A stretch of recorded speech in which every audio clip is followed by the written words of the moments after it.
لاباس. الله يبارك فيك.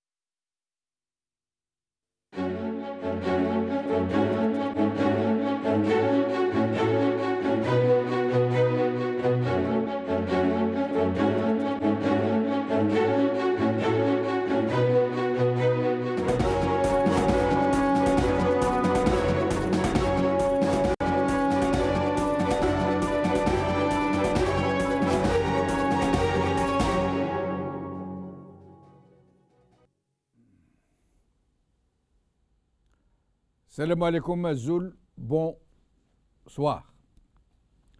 Gros problème en ce moment en Algérie, gros problème c'est peu dire, c'est celui des migrants subsahariens, dont on ne connaît d'ailleurs même pas le chiffre de ces migrants qui se trouvent en Algérie. On ne sait rien, personne n'a de vrais chiffres. Comme le reste d'ailleurs, pour tout ce qui est des statistiques, vous le savez bien, en Algérie, les chiffres, maquinch. Et donc, jusque-là, le problème était latent. Les gens le vivaient un temps soit peu mal ou très mal, mais là, il semble qu'il est en train d'exploser un peu partout, que des pétitions ont été lancées, des pétitions qui étaient à la limite du racisme ordinaire.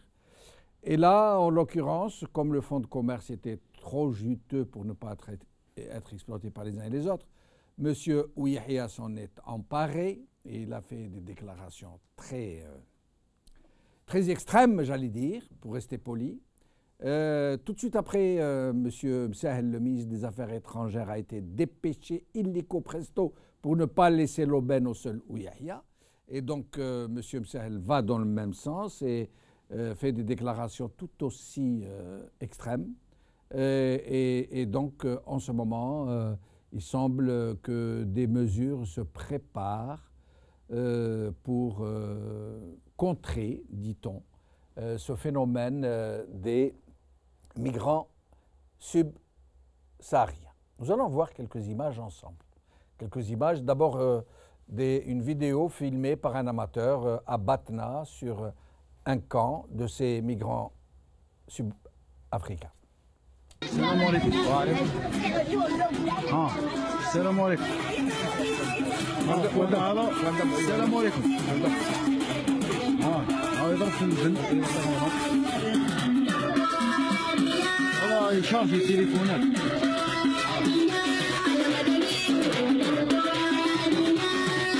وحفاف اون ميم طون.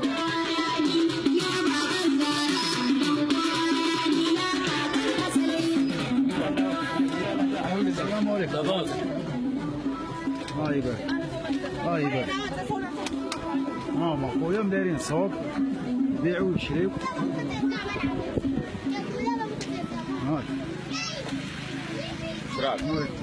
السلام عليكم. ياهم الحمد لله. خوتي هذه راهي في باتنا اون فاصل السنتين. ولا السنتين. هذا يخدم تليفونات يشارجي وريباراسيون.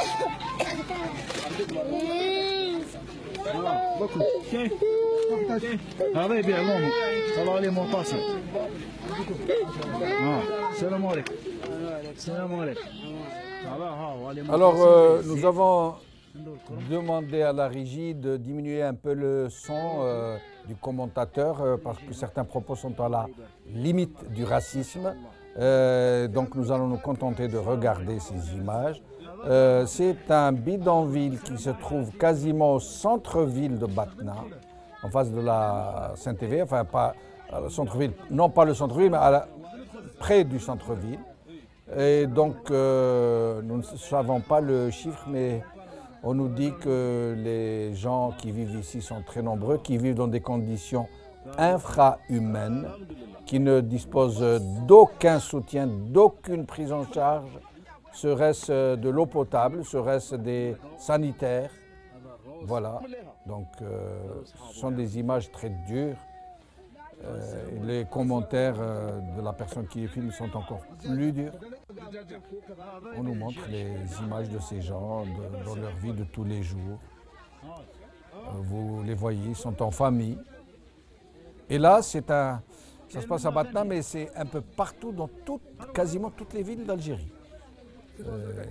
Et donc, je rappelle, comme je le disais, que ces gens ne disposent d'aucune infrastructure, que les institutions censées les aider, comme le Croissant Rouge par exemple, sont totalement absentes. Totalement.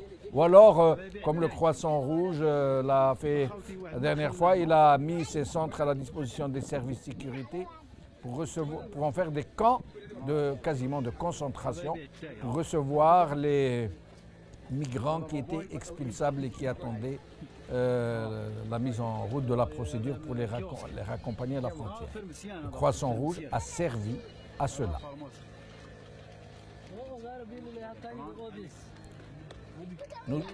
Nous allons donc arrêter ces images et nous allons en voir d'autres. Là, nous allons voir la déclaration de M. Tebboune avant que ne s'exprime Ouihia Ibn Saïd. À ce moment-là, tout était bien. M. Tebboune, le Premier ministre, parlait de l'égalité, de droits de l'homme, du devoir de solidarité à l'endroit de ses voisins et de ses coreligionnaires. Écoutez-le. التواجد نتاعهم لازم يكون قانوني لأن المخاطر اللي تعس البلاد في حدودنا ما تخليش العاطفة تتغلب على الجانب الأمني.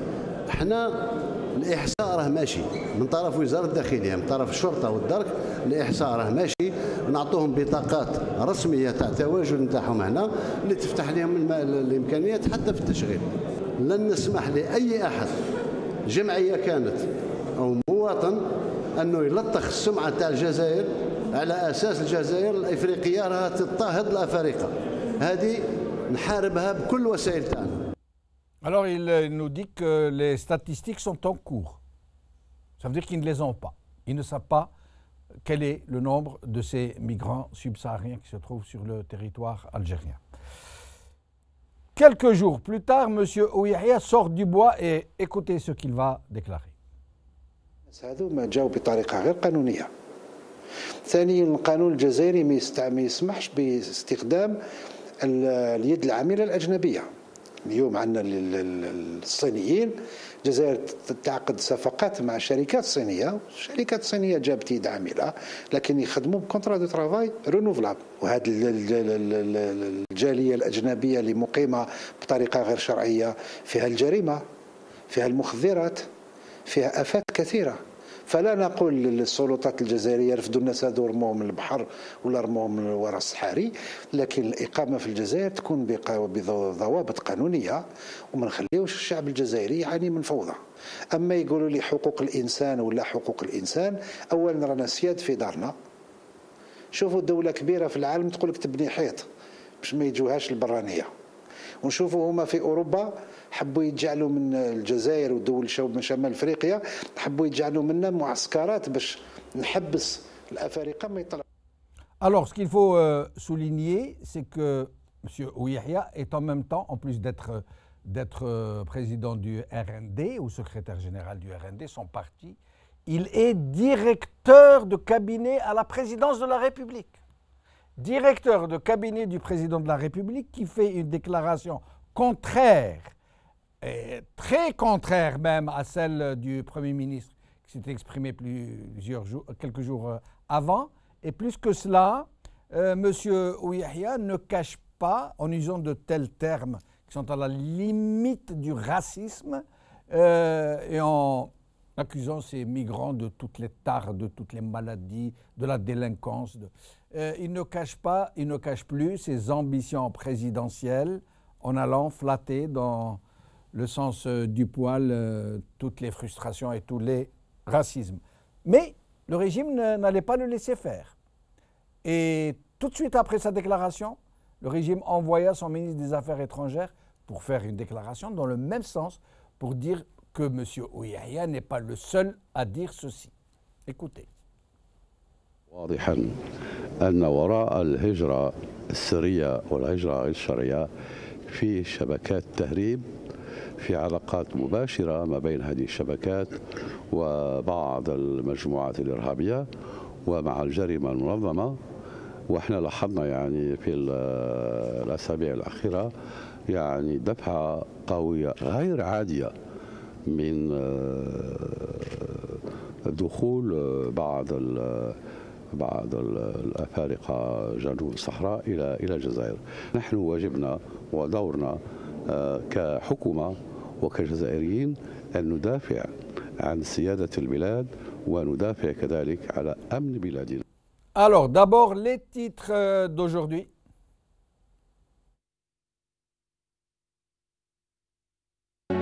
TSA. Migrants africains. Abdelaziz Rahabi dénonce un faux débat lié à la succession d'un président absent par Hajar Genanfa. HuffPost. Les propos choquants et scandaleux de Ahmed Ouyahia sur les migrants subsahariens indignent les associations et la toile par la rédaction. France 24, Algérie.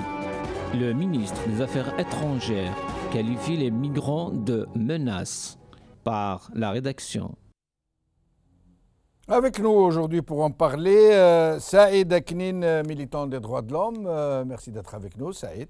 Merci Jamaldine pour l'invitation. Merci. Au téléphone, nous aurons Nordin Ahmin, maître Nordin Ahmin, avocat défenseur des droits de l'homme, et Nordin Lerliyel, analyste boursier qui nous parlera depuis la Suède. Nordin Ahmin nous parlera depuis Alger. Au téléphone, tous les deux. Saïd Aknin.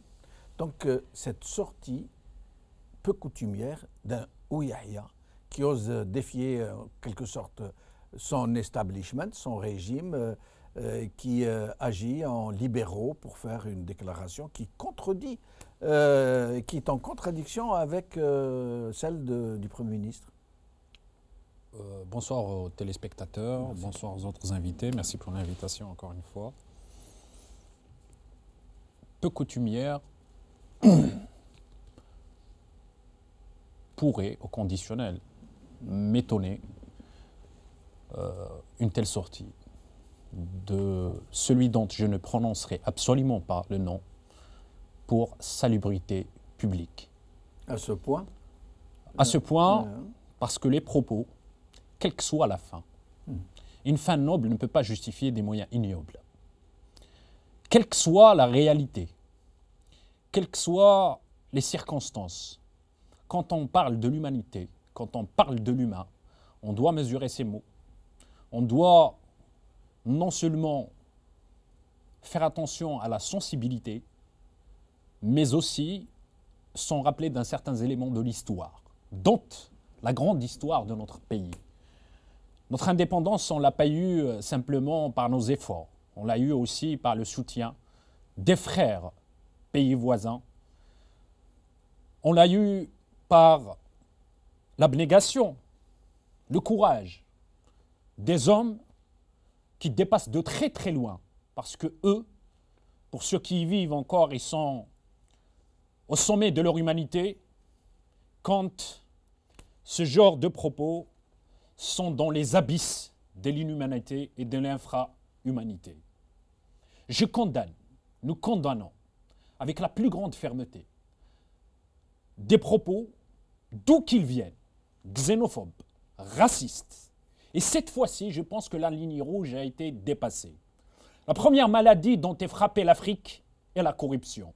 Et je pense que celui qui a tenu ces propos doit rendre des comptes, non seulement par rapport au phénomène de corruption, mais aussi au phénomène de déstabilisation de notre patrie, notre pays, et non pas le sien. Mais qu'attendrai-je du fumier? Pensez-vous qu'il donne des figues? Et je le répète en sa langue, qui est ma langue, et dont il est, s'il a de la dignité, il n'aurait pas à la prononcer parce que cette langue, tout comme toutes les autres langues, elle a une charge de dignité et d'honneur. Vous parlez du kabyle. Ou du tsekare kharif. Le fumier ne donne jamais des figues. Mais Saïd, je me permets de vous interrompre. Sur les réseaux sociaux que vous fréquentez avec moi, la réaction n'a pas été qu'une réaction comme la vôtre. Beaucoup de gens ont oublié leur antipathie pour M. Ouyahia. M. Ouyahia nous savons tous combien il est antipathique. Mais avec cette sortie, il s'est gagné beaucoup de gens qui sont en train de dire « Ah, enfin quelqu'un qui parle notre langage, enfin quelqu'un qui vient nous défendre, enfin quelqu'un qui ne craint pas de dire les choses et qui n'a pas peur qu'on le traite de raciste. » Parfois, il y a des situations où les spécialistes de la politique politicienne, les spécialistes de la manipulation des masses, les spécialistes du terrorisme pédagogique, parce que n'oublions pas l'histoire de ce sinistre durant la décennie rouge et ce qu'a subi le peuple algérien pendant la décennie de la guerre contre les civils. Il y a une réalité.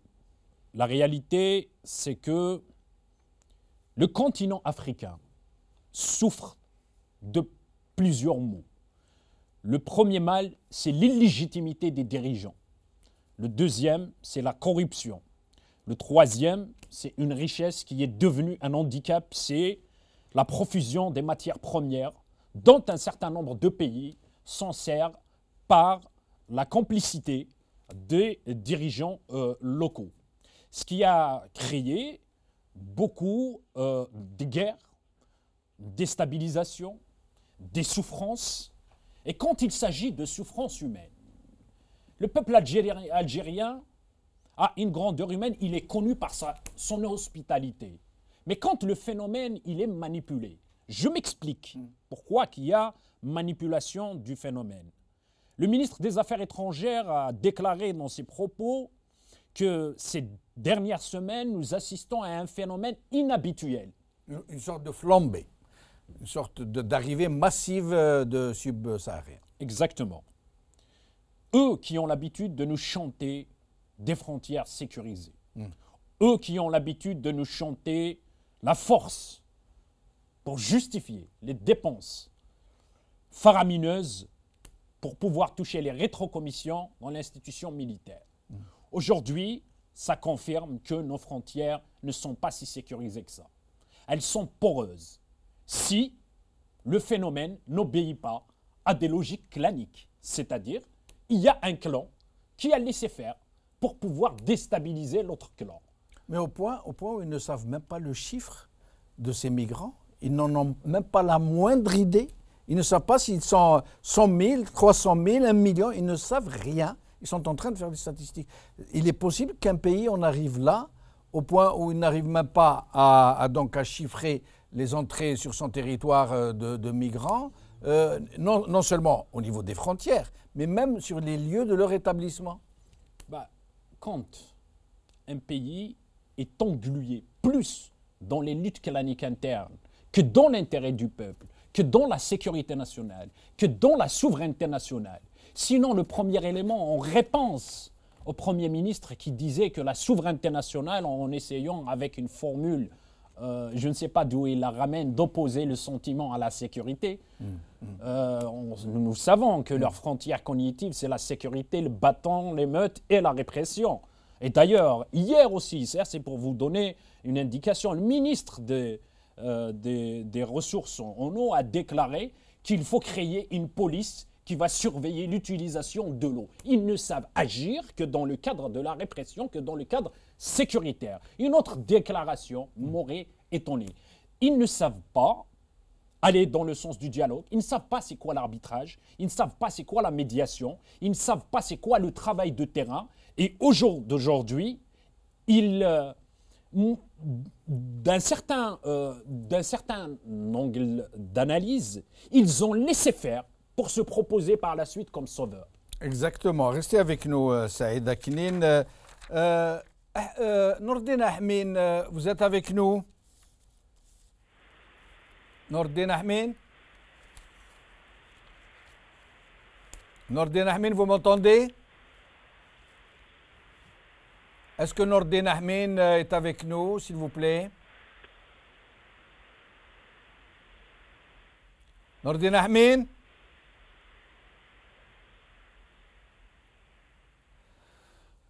Saïd, en attendant de pouvoir retrouver Nordin Ahmin, ces migrants ne disposent aucun soutien. Aucun. Ça veut dire ils n'ont pas le droit de travailler, mais ils travaillent. Ils sont surexploités par des entrepreneurs de travaux publics et bâtiments et par des propriétaires terriens, généralement dans des terres agricoles. Ils sont surexploités pour des bouchées de pain. On ne leur donne aucune indemnité, aucune. On ne leur aménage pas des endroits où ils peuvent demeurer avec leur famille. On ne les soigne pas. On ne les reçoit quasiment pas dans les hôpitaux. Et on leur reproche de pratiquer la mendicité. On leur reproche d'être violents, de la délinquance, de la violence. On leur reproche de véhiculer des maladies. On leur reproche, par exemple, de ne pas avoir de toilettes publiques. C'est Djemeldine. Moi, j'aime bien quand on analyse la nature même du système. Si vous vous en rappelez, à un certain moment, ils ont essayé de créer des boucs émissaires à tous les niveaux. D'abord, la main intérieure, surtout pour cette année. Et puis, l'ennemi médiatique. L'ennemi intérieur, l'ennemi médiatique dont on faisait partie à un certain moment, nous, El Maghribiya, et allant jusqu'à tenir un conseil des sinistres exceptionnel pour discuter que de ça. Et puis, aujourd'hui, il leur faut un nouveau bouc émissaire. Le bouc émissaire, au lieu de se poser la question qui relève de la grandeur humaine en se disant « mais qu'allons-nous faire, nous qui avons vécu des souffrances, nous qui avons eu soif, nous qui avons faim, nous qui avons fui la guerre, nous qui avons vécu la guerre, nous qui avons vécu toutes les épreuves et toutes les souffrances de la planète, qu'allons-nous faire pour essayer, ne serait-ce que soulager pendant une certaine période, accueillir humainement cette détresse humaine ?» Et là, il va falloir mettre en place des structures. Avant-hier, j'ai été dans un foyer d'un pays voisin, à Montreuil, le foyer malien. J'ai des amis, je discutais avec eux et on avait abordé cette question. Et mes amis ont été choqués. Et c'est des jeunes qui ont fait l'université algérienne. Ils étaient avec nous à la CSCAF. Eux, on était dans les structures syndicales estudiantines. Eux, ils étaient dans leurs structures syndicales africaines, plusieurs pays, où ils nous invitaient à un certain nombre de réceptions, à un certain nombre de mouvements qu'on faisait ensemble et où nous avons travaillé en bonne intelligence. Quand j'étais à la fac, j'ai rencontré plusieurs étudiants africains. Il y avait des enfants de ministres, il y avait des enfants de hauts dignitaires, il y avait aussi des enfants du peuple qui ont eu leur bourse par mérite. Ils sont d'une grandeur humaine mais incroyable. On partageait des moments incroyables avec eux. Aujourd'hui, ils étaient étonnés qu'un homme, d'autant plus qu'ils ont fait les régions du pays, plusieurs régions du pays, et qu'ils n'ont jamais été inquiétés, bien qu'il y a des phénomènes. Il ne faut pas l'occulter ou faire dans le politiquement correct ou essayer de faire dans la démagogie ou l'hypocrisie à 2 balles 50. Il y a des vérités, il faut les dire. Il y avait à un certain moment des comportements racistes, ce qui est condamnable. Et aussi, je condamne tous ceux qui utilisent la détresse humaine pour un profit personnel ou pour un profit politicien ou quelconque. Il y a certains, effectivement, qui utilisent ces hommes, ces femmes pour les faire travailler dans des champs de 8 h du matin jusqu'à 20 h, sans parfois les payer. Il y a parfois ceux qui les utilisent sur les chantiers sans pour autant les payer. Et pour moi, ce sinistre qui a tenu ces propos et ceux aujourd'hui qui profitent dans la société de ce genre de situation sont les mêmes. Il n'y a aucune différence. Ceux aujourd'hui qui tournent le dos à la grandeur de la révolution algérienne, ceux qui tournent le dos à la grandeur humaine de nos aïeux, sont aujourd'hui ceux qui utilisent la détresse humaine et nous la condamnons avec la plus grande fermeté. Alors, Nourdine Ahmin, est-ce que vous êtes avec nous? Oui, je suis avec vous, oui. Très bien. Nourdine Ahmin, d'abord votre sentiment sur cette tragédie humaine. Bon, d'abord, salam alaikum, bonsoir les téléspectateurs du Maghrébien. C'est moi, ma première réaction à ce problème. D'abord, il y a une contradiction entre les différents responsables qui représentent l'État algérien. Quand on entend Tebboune dire je pense اللي لطخت سمعة تاع الجزائر بالدرجة الأولى هؤلاء الناس يعني هذه المسؤولين اللي راهم راهم ينظروا بواحد النظره تاع الاحتقار للانسان باسكو لي ميغرون لي ريفوجي هذوك بشر قبل كل شيء عباد يعني ناس وعندهم الحمايه يعني زون لا بروتيكسيون il y a des conventions internationales il y a un cadre juridique international il y a un cadre juridique régional qui protège ces gens-là. Alors, quand on écoute ces responsables-là, soit ils méprisent les Algériens, je pense que c'est le cas, ou ils ignorent ce cadre-là, ce cadre juridique qui protège nos frères africains, parce que déjà des êtres humains, nos frères africains. D'abord, يحبوا يخلطوا بين les statuts parce qu'il y a différents. Ils veulent nous faire croire que ces gens-là sont soumis à la présence des étrangers sur le territoire national. Alors que ce n'est pas le cas. Ce n'est pas مش الإقامة الأجانب في الجزائر. C'est d'abord des réfugiés. Ces réfugiés-là sont protégés par la Convention du 28 juillet 1951, la Convention de Genève concernant la protection des réfugiés, justement, par celle de l'OIA qui est devenue maintenant l'UA, l'Union africaine, la Convention de 69. Cette convention demande même aux membres, aux États, d'adhérer à la Convention de 51 pour protéger et protéger les gens qui demandent asile. Ces gens-là, ils sont venus ce n'est pas pour des raisons économiques. Du moins, au moins, il faut faire la distinction. D'abord, normalement, il faut faire un tri entre ceux qui sont venus pour des raisons vraiment ça répond exactement à l'article 14 de la Déclaration universelle des droits de l'homme qui stipule devant la persécution, toute personne a le droit de chercher asile et de bénéficier de l'asile en d'autres pays. Donc voilà, on est dans ce cadre, on est dans le cadre de l'article 14 de la Déclaration universelle des droits de l'homme. Cette déclaration est suivie bien sûr la Convention de 51 Convention de Genève de 51, comme je l'ai dit, et aussi au niveau régional, au niveau de l'UA, de l'Union africaine, la Convention de 69. Toutes ces conventions, tout ce cadre juridique est instauré pour protéger ces êtres humains qui sont persécutés. Ils n'ont pas choisi ce déplacement. Maintenant, et d'ailleurs, l'État n'a pas le droit de les assimiler à des personnes qui sont en présence irrégulière sur le territoire national. Parmi ces gens, Nordin Ahmed, parmi ces gens, il y a des gens qui n'ont pas fui leur pays pour des raisons politiques ou mais pour des raisons économiques, pas d'eau, à cause de la famine, à cause de la misère. Ils ne sont pas tous persécutés en raison de conditions politiques.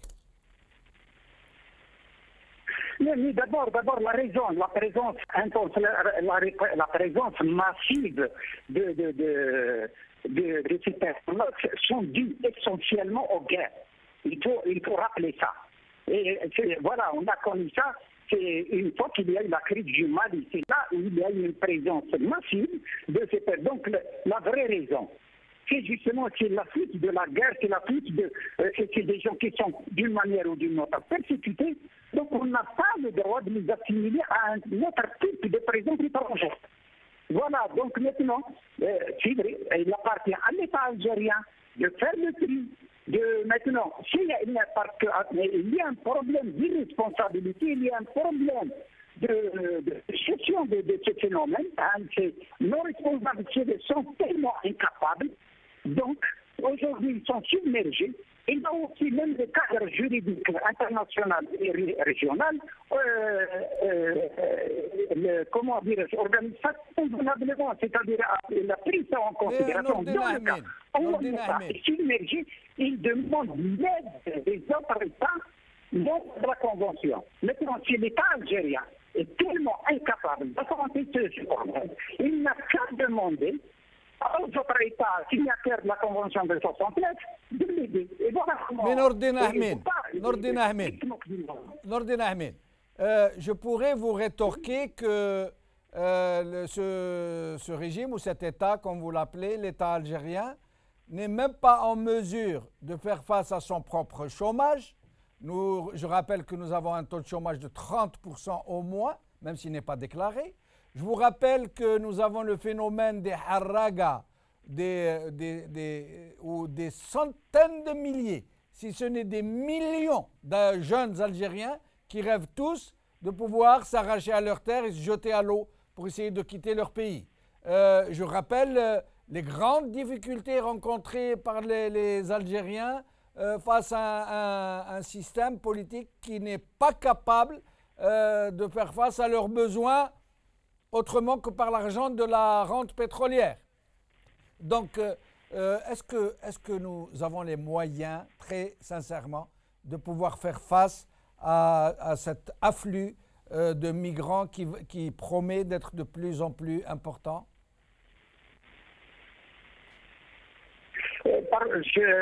J'entends mal, je m'excuse. J'ai bien compris. C'est des Algériens. Et finalement, on a connu des situations très très difficiles où beaucoup d'Algériens, pour des raisons économiques ou pour des raisons politiques, c'est-à-dire des gens qui étaient persécutés, des gens, ils ont trouvé d'autres pays, surtout dans les pays européens d'une manière générale, et le Canada en particulier, une présence très importante aujourd'hui d'Algériens à l'étranger pour les mêmes raisons. Donc, à ce moment-là, c'est comme si l'exemple qu'a cité un bon pays, c'est-à-dire les États-Unis par rapport, maintenant il parle du Mexique par rapport à une immigration économique, c'est pas pour des raisons politiques, des raisons de guerre et ainsi de suite. Voilà comment on joue sur les mots, on joue sur des situations différentes pour fuir, c'est de suite en avant, pour fuir leurs responsabilités, faire face. Parce que l'État algérien, du moins selon de mon point de vue, est incapable de gérer tellement. D'ailleurs, au départ, au lieu de prendre ce problème, ce phénomène au sérieux, de le gérer convenablement, il appartient au ministère de l'Intérieur, ni à Ouihia, ni à Missahel, de gérer ce problème. C'est que on peut malheureusement. Restez avec nous, Nordine Ahmin. Je reviens à vous dans un petit moment. Je m'excuse, il y a un problème. Je crois que vous ne m'entendez pas très bien. Je rappelle juste, pour donner quelques chiffres, avant de recevoir Nordine Lghliyel qui est avec nous depuis la Suède. Je rappelle quelques chiffres. En France, en 2016, la France a reçu, c'est pas qu'elle a reçu, elle a enregistré les demandes d'asile de 2016, enregistrées. Elles sont de 85 244. 85 244. Et tous ces gens disposent d'indemnités, même si elles ne sont pas faramineuses, pour vivre. Beaucoup de ces gens sont logés, jouissent d'une couverture médicale pour se soigner leurs enfants, etc. En Allemagne, 2016, les demandeurs d'asile enregistrés ont été de 280 000. Juste ces chiffres. Nordine Lghliyel, merci d'être avec nous. Salam alaikum, c'est Ben Chennouf. Je vous salue, je salue vos invités, je salue les téléspectateurs de la chaîne Al-Magharibi. Merci. Alors, d'abord, votre sentiment sur cette histoire, sur je suis vraiment triste quand je vois un Premier ministre, un ancien Premier ministre, tenir des propos pareils, avec un sourire, avec une ironie devant les journalistes. Des propos qui sont vraiment scandaleux, des propos qui sont vraiment graves, pour dire que ces gens-là, ces subsahariens, c'est des gens qui ramènent avec eux la drogue, etc., etc. Les maladies, la violence, la délinquance. Comme l'a dit l'autre, parce que, mais l'autre, avec l'avocat, Santini, c'est le pire des pires. Santini qui était président de l'Observatoire des droits de l'homme. Et je trouve que le paradoxe, ouais. Observatoire des droits de l'homme, mais il tient à dire que les Africains ils ramènent le sida en Algérie. Ça, c'est incroyable. J'arrive pas à comprendre, mais bon. Mais la première des choses, c'est les subsahariens. Si on cherche à savoir la chose de départ. La première des choses, ce sont nos voisins. On partage une frontière avec eux. Le Mali, le Niger, c'est des voisins. Et des voisins, ils sont dans des situations qui, le Mali se trouve en guerre, etc. C'est notre droit de les aider. C'est notre droit d'ouvrir même notre frontière. Notre droit ou notre devoir? Notre devoir et notre droit. تعرف علاش دوك نقول لك حنا في لا بيريود تاع لا بيريود نوار هذيك اللي تجوزناها لا تونيزي لي زالجيريان كانوا يروحوا لتونس لي زالجيريان كانوا يروحوا حتى لا سيري سون فيزا صح ولا لا؟ وي نحكموا ان اوتر اكزومبل نحكموا لي زيكزومبل باغ اكزومبل كوم لو ليبان il a reçu plus d'1 million de Syriens. Les Jordaniens ils ont reçu 600 000 Syriens. Les Irakiens ils ont reçu 400 000 Syriens. Les pays sont les Turcs ont reçu des millions de Syriens. Et les Turcs ont reçu des millions. Ouais. Alors, je ne vois pas pourquoi. D'ailleurs, le chiffre, il n'a pas été donné, comme vous l'avez dit. Le chiffre, les subsahariens en Algérie, donc il est méconnu, il n'est pas connu par la route. Mais je ne pense pas que il y a une proportion alarmante au point où on déclenche des discours pareils. Mais il semble que si, oui. Hein, puisque ces migrants sont présents un peu partout en Algérie. Partout, dans presque toutes les villes d'Algérie, il y a des camps, des bidonvilles où se concentrent ces migrants subsahariens. D'accord, c'est un fait. Mais est-ce que l'Algérie qui respecte, l'Algérie qui respecte les conventions signées à Genève, etc. Donc, les gens qui se trouvent déjà en Algérie, en principe, on devait les légaliser. Ils sont pas, je ne pense pas que c'est 1 million de subsahariens, c'est pas vrai. Il faudrait quand même trouver une solution à ces gens-là. Est-ce que l'Algérie, je m'excuse de me faire un peu l'avocat du diable, mais est-ce que l'Algérie a les moyens, elle, qui souffre d'un taux de chômage exorbitant, dont les jeunes font tout pour quitter le pays, qui dispose elle-même de millions de ses ressortissants dans les pays étrangers qui se sont exilés souvent pour des causes économiques. Hein. Est-ce que ce pays a les moyens de pouvoir recevoir tous ses voisins ses voisins du Sud, qui presque tous connaissent de gros problèmes politiques, économiques, de guerre, etc. Donc, je me réfère à ce que l'ancien Premier ministre, Ouihia, il a dit, les sociétés algériennes et les sociétés chinoises emploient des ouvriers chinois, des gens qui sont venus avec des contrats, des contractuels. On aurait pu faire la même chose avec les Africains, ils travaillent ces gens-là. Bon, par exemple, bien sûr, il y a des exceptions. Il y a toujours des exceptions. Parmi ces subsahariens, il y a le bon, il y a le mauvais. On ne demande pas à ce que ces gens deviennent tous des anges. Il y a le bon, il y a le mauvais. Mais il y a ceux qui veulent travailler. Restez avec nous, Nordine El Ghlil. Je reviens à vous dans un moment. Saïd, je vois que vous hochiez la tête d'un air pour le moins amer. Tu sais, moi, j'ai du mal, en fait, à parler de la détresse humaine avec facilité. Moi, j'aime bien agir, apporter des solutions concrètes. Je sais pas, ça me fait mal de me rappeler un chiffre, 20 000, la Méditerranée a englouti 20 000 individus, chaque individu. En une année, ça. En une année, il y a plusieurs approches. Aujourd'hui, ce qui se cache derrière, c'est qu'il y a plusieurs approches. Il y a l'approche juridique. Certains vont essayer de chercher dans l'approche juridique, bien que notre ami Nordine, il a évoqué le fait que l'Algérie a ratifié un certain nombre de chartes, mais je tiens juste à lui rappeler qu'une mafia, elle ratifie ou ne ratifie pas une charte, ça ne les outrepasse, ce n'est pas leur intérêt premier. Et l'humain, s'ils avaient un tant soit peu intérêt à l'humain, notre pays ne sera pas dans cette situation aujourd'hui. Après avoir engrangé 1 000 milliards, on ne serait même pas posé la question du taux de chômage de 30% et de tout ce qu'il y a avec. Sinon, ils auraient installé dès le départ, parce que celui qui n'a pas... la politique, c'est la prospection, l'analyse et la projection. Celui qui n'a pas l'instinct politique de comprendre que ce qui s'était passé dans nos pays voisins allait engendrer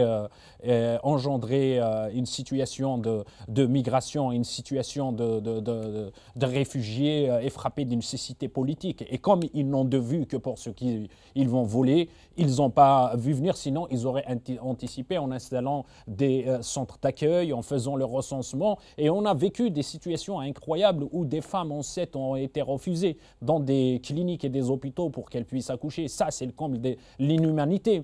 Mais il y a des réactions qui parfois sont de la contamination du régime. C'est-à-dire le régime a installé les germes de la haine, le régime a installé l'inhumanité. Ils veulent faire en sorte que le peuple algérien devienne inhumain. Ils veulent transformer le peuple algérien en quelque chose qui n'est pas au fond de lui-même. Le peuple algérien est hospitalier. Ils ne sont pas racistes, les Algériens? Il y a, je ne dis pas... Non, d'une façon générale, ça veut dire, est-ce que nous n'aurions pas ça un peu dans nos mœurs? Je rappelle les termes négro, babaye, c'est quasi prégnant dans la société algérienne. Oui, la société algérienne, elle est de tradition en majorité musulmane. Oui. Quelle image véhicule la religion musulmane du noir? Vous n'allez pas me dire que les Saoudiens ne sont pas racistes. Pourtant, ils sont au cœur de l'islam. Exactement, c'est des questions qu'il faut se poser. C'est l'esclave qui a été affranchi, qui par la suite est devenu le muezzin du prophète, ainsi de suite, ainsi de suite.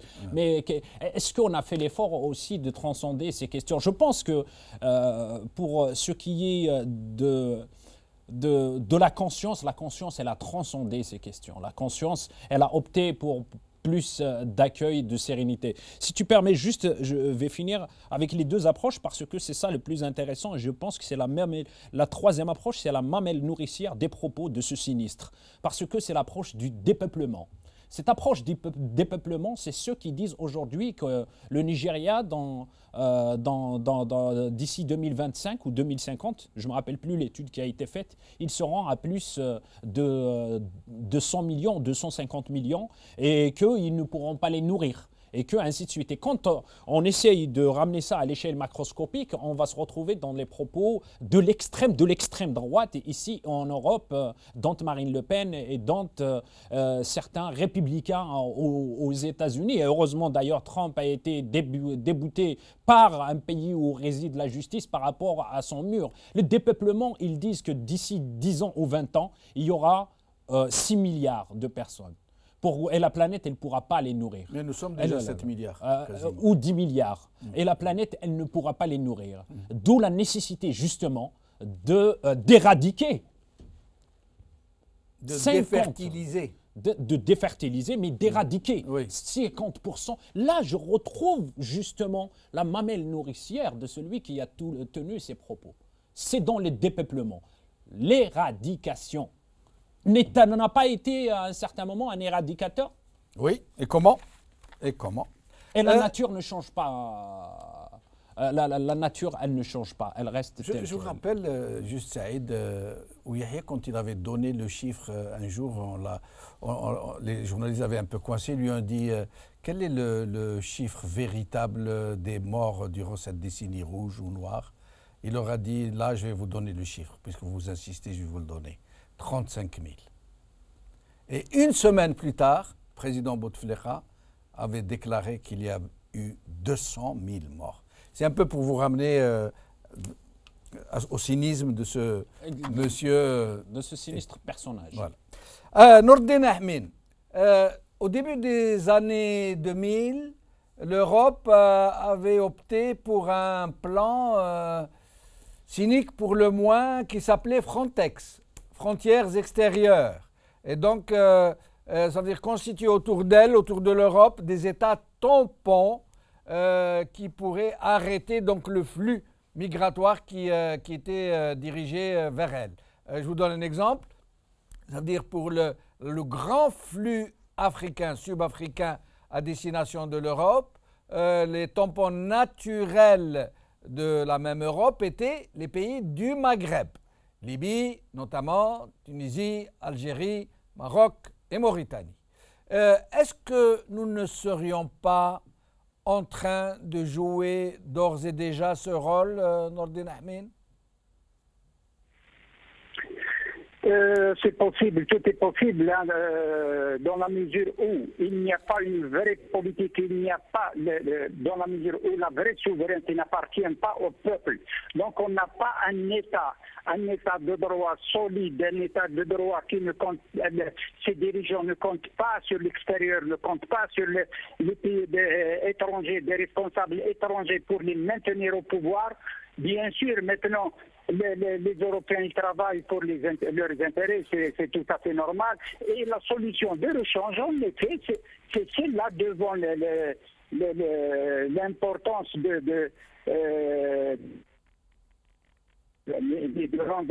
envers l'Europe et tout, bien sûr, ils cherchent d'autres solutions de rechange.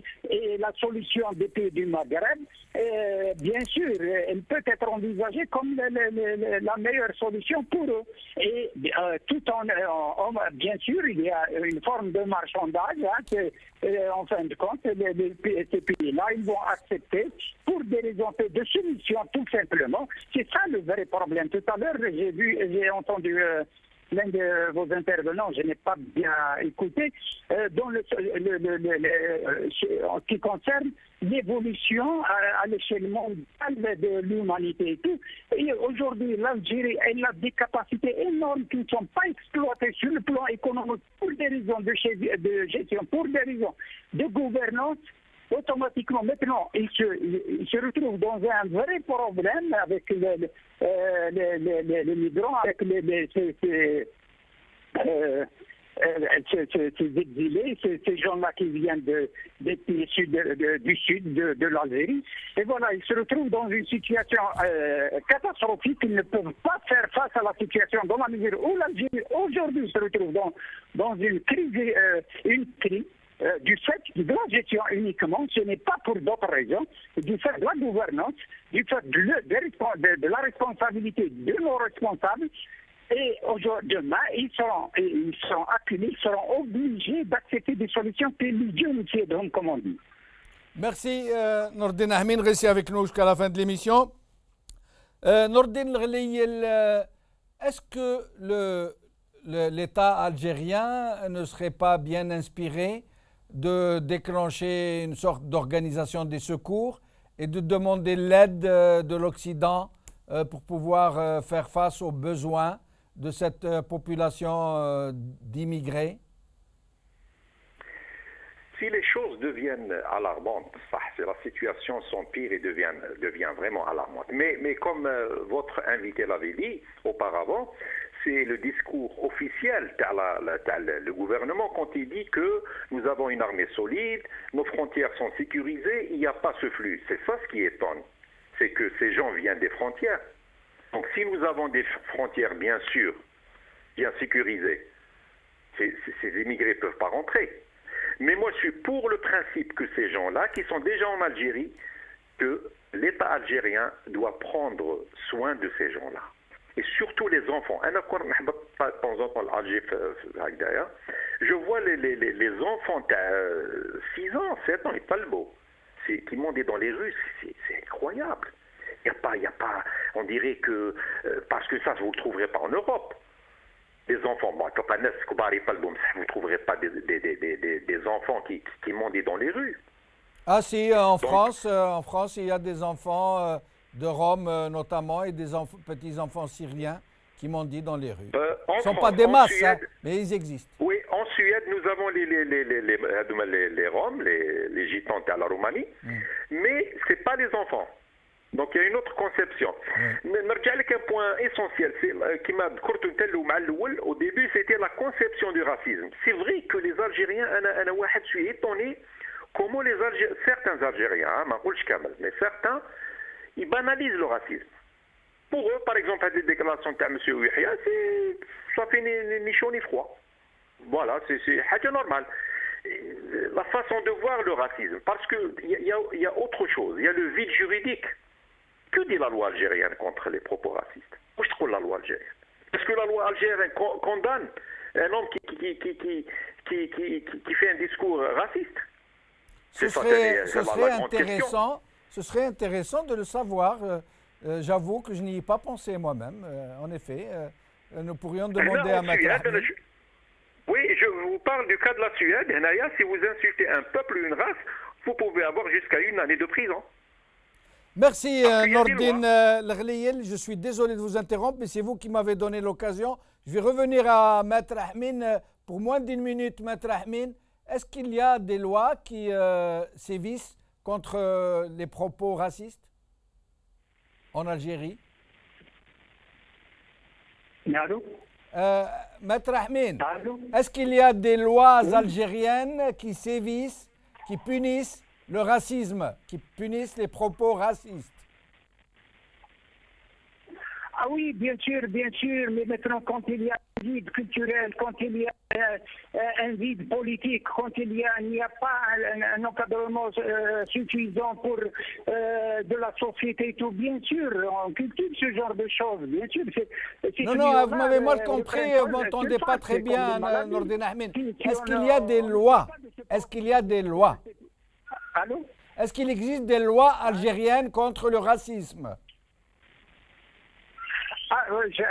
Je n'ai pas bien saisi. C'est-à-dire, est-ce que les Algériens sont contre le racisme? Non, les lois. Est-ce qu'il y a des lois?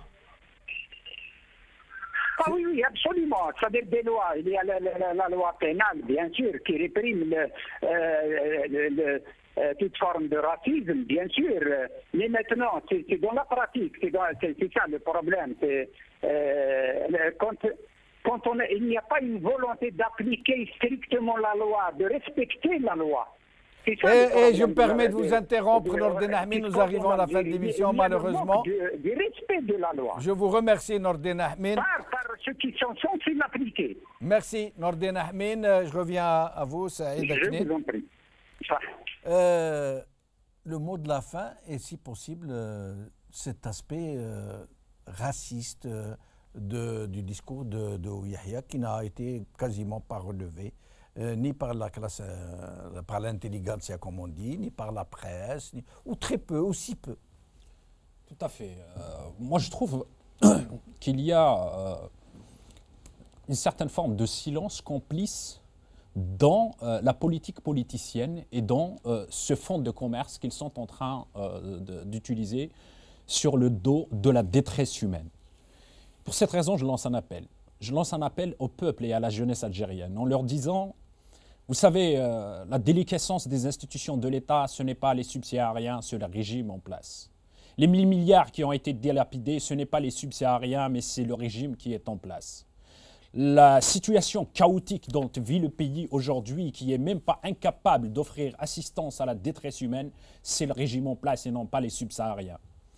La situation que vous vivez aujourd'hui aux jeunesses algériennes, au peuple algérien, la situation de désespoir, la situation de souffrance, la situation de tous les marasmes réunis que vous vivez, ce n'est pas les subsahariens, mais c'est le régime algérien. Et tous les mots sont réunis dans ce pays, MAUX. Non pas faute des subsahariens, non pas faute de ceux qui aujourd'hui subissent parfois la guerre, ou sinon le néocolonialisme, ou ceux qui subissent les affres de la nature, ou ceux qui subissent justement leur ressemblance, c'est-à-dire les tyrans, les despotes dans leur pays. Ce sinistre ne peut pas justement aller au bout de la problématique en disant qu'ils ont fui leur pays parce qu'ils ont fui la dictature. Lui-même, il est nourri à la mamelle de la dictature. Peuple algérien, montre-toi plus noble. Merci Saïd Aknin, merci Nordine Ahmin, merci Nordine Laghliyel. Moi, j'aimerais dire un mot que me disait ma belle-mère souvent, quand elle voyait que les gens ne prennent pas, ne savent pas appréhender les leçons que donne la vie. Elle me disait, ça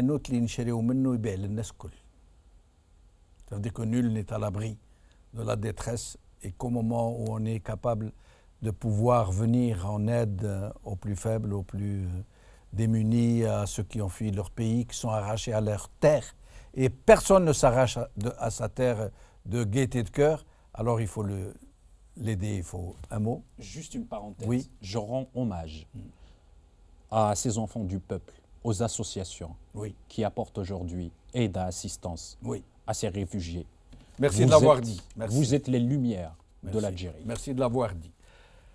Cette émission est maintenant terminée. Merci à vous de l'avoir suivi. Bqaw ala khair, b'slama.